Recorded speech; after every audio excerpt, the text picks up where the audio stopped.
Hi friends, welcome to our channel.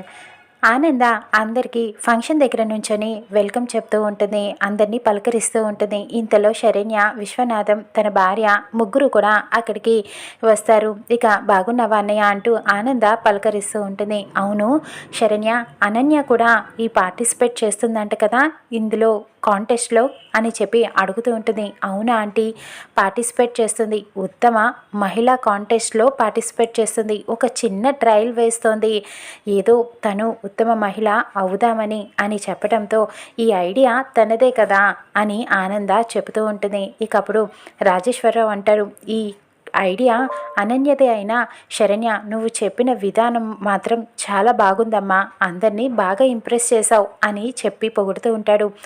Thanks uncle అని చెప్పడంతో వాళ్ళ నాన్న విశ్వనాథం చెప్తూ ఉంటాడు, అవును కొంతమందికి అంతే, చెప్పే విధానం తెలియకపోయినా వాళ్ళకి ఆ టాలెంట్ లేదని అనుకుంటారు అని చెప్తూ మాట్లాడుతూ ఉండగా ఆనంద అంటుంది, అవునన్నయ్య, కొంతమందికి ఎంత ఐడియా ఉన్నా సరే, టాలెంట్ ఉన్నా బయట పెట్టే అవకాశం వాళ్ళకి రాదు, మాట్లాడలేరు. అలాంటిది శరణ్య చాలా బాగా మాట్లాడింది. శరణ్య, నువ్వు మీ అక్కకి చెప్పు, కొంచెం మాట్లాడటం నేర్చుకోమని చెప్పు అని అనటంతో అలాగే ఆంటీ అని చెప్పడంతో సరే మీరు లోపలికి వెళ్ళి కూర్చోండి, అమ్మ నాన్నని లోపలికి తీసుకువెళ్ళు అని చెప్తూ ఉంటుంది ఆనంద. ఇక శరణ్య వాళ్ళ అమ్మ నాన్న లోపలికి వెళ్ళి అక్కడ ఫంక్షన్ దగ్గర కూర్చొని మాట్లాడుకుంటూ ఉంటారు. ఇంతలో ఆనంద దర్శన్ అని చెప్పి పిలుస్తూ ఉంటుంది. ఇక శరణ్యకి ఐడియా వస్తుంది, ఇంతకీ నేను ఆ దర్శన్ ఎవరో కానీ చూడలేదు, ఆనంద ఆంటీ వాళ్ళ అబ్బాయిని నేను ఇప్పటిదాకా చూడలేదు, ఒక్కసారి ఎలా ఉంటాడో చూడాలి అని పరిగెత్తుకుంటూ దర్శన్ని చూద్దామని వెళ్తూ ఉంటుంది.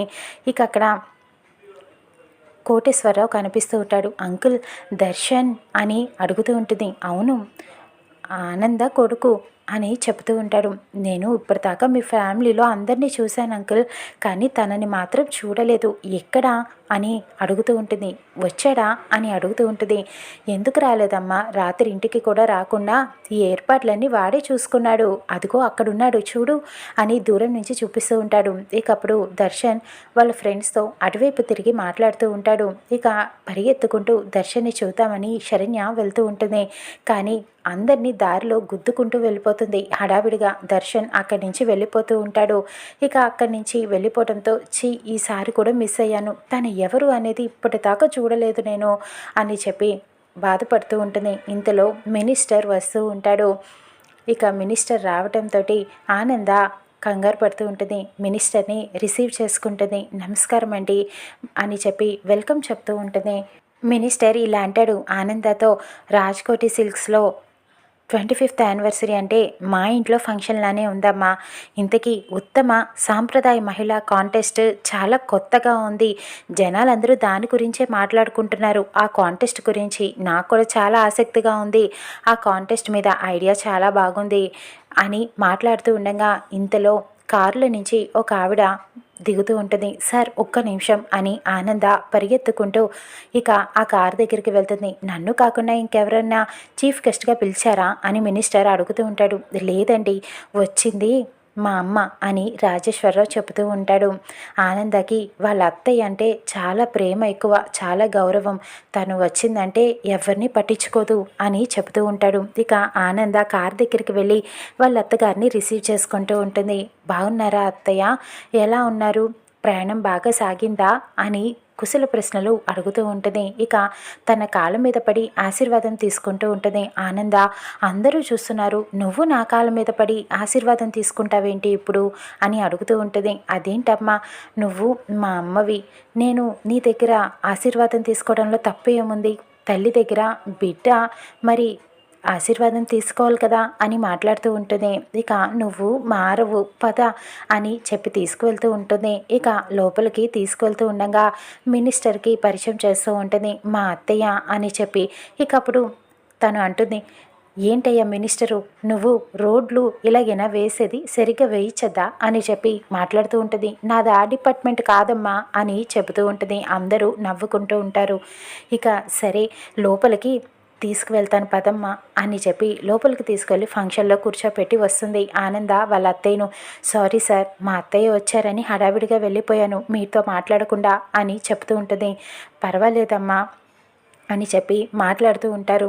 ఇక అక్కడ కపిల హడావిడి పడుతూ ఉంటుంది, అన్ని ఏర్పాట్లు చూసుకుంటూ ఉంటుంది. ఇక ఇంతలో శరణ్యని కాంటెస్ట్కి రెడీ చేస్తూ ఉంటుంది. అనన్యని ఇక తనకి చీర కట్టి నెక్లెస్ పెట్టి వడ్డానం పెడుతుంది. కానీ అనన్యకి అస్సలు నచ్చదు. అద్దంలో చూసుకొని నెక్లెస్ని తనకు పెట్టిన వడ్డానాన్ని తీసి విసిరేస్తూ ఉంటుంది.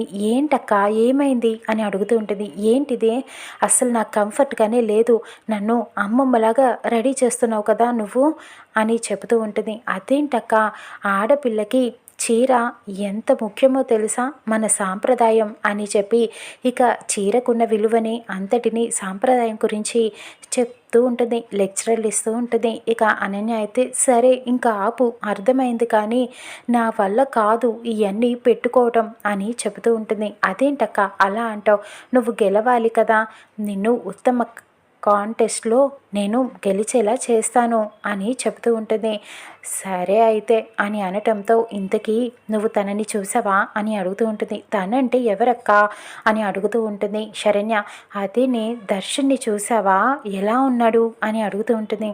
చెప్తాను కానీ నువ్వు భరించలేవక్క, నల్లగా ఉన్నాడు, కారు నలుపు, చప్పిడి ముక్కు, ఎత్తుపళ్ళు, షోడాబుడ్డి, కళ్ళద్దాలు అని చెబుతూ ఉంటుంది. చిచ్చి అవునా అని చెప్పి కోపడుతూ బాధపడుతూ ఉంటుంది అనన్య. ఇక వెటకారంగా చూసి శరణ్య నవ్వుతూ ఉంటుంది. ఎందుకే నవ్వుతున్నావు అని చెప్పడంతో, నువ్వు కావాలనే చెప్పావు కదా అని అంటుంది. అవును, ఊరికే నేను ఆట పట్టిద్దామని చెప్పాను అని చెప్పి సరదాగా ఆట పట్టిస్తూ ఉంటుంది అనన్యని. ఇంతకీ తనని చూసావా లేదా, చూడలేదా అక్క అని చెప్తూ ఉంటుంది. ఇక అలా పరిగెత్తుకుంటూ అనన్య నుంచి తప్పించుకోవటానికి బయటికి వెళ్తుంది. అక్కడ దర్శన్ని గుద్దేస్తుంది. అయ్యో సారీ అని చెప్తూ ఉంటుంది. మీరేంటి ఇక్కడ, అవును మీ సిస్టర్ అనన్య కాంటెస్ట్లో పార్టిసిపేట్ చేస్తుందంట కదా అని చెప్తూ ఉంటాడు. అవును అని శరణ్య అనటంతో, మీరే పార్టిసిపేట్ చేయొచ్చు కదా అని దర్శన్ అడుగుతూ ఉంటాడు. నేనా, లేదు మా అక్క పార్టిసిపేట్ చేస్తుంది కదా అని శరణ్య చెప్పడంతో, ఓకే ఆల్ ద బెస్ట్ అని చెప్పండి అని దర్శన్ వెళ్ళిపోతూ ఉంటాడు. ఇక అనన్య పిలవటంతో మళ్ళీ పరిగెత్తుకుంటూ వెళ్తూ ఉంటుంది శరణ్య అనన్య దగ్గరికి. ఏంటి ఎవరతను, కొంపతీసి తన దర్శన అని అడుగుతూ ఉంటుంది. కాదక్క, మొన్న డిజైనర్ నాకు డ్రెస్ గిఫ్ట్గా ఇచ్చాడు కదా అని మెలికలు తిరిగిపోతూ ఉంటుంది శరణ్య. సిగ్గుపడుతూ ఉంటుంది. నువ్వేంటి సిగ్గుపడుతున్నావు తను చూడగానే అని అడుగుతూ ఉంటుంది. ఏం లేదులే అక్క అని పరిగెత్తుకుంటూ వెళ్ళిపోతూ ఉంటుంది. ఇక కపిలాకి ఫోన్ వస్తుంది. తనని ఫోన్లో ఈవెంట్ మేనేజర్ని తిడుతూ ఉంటుంది.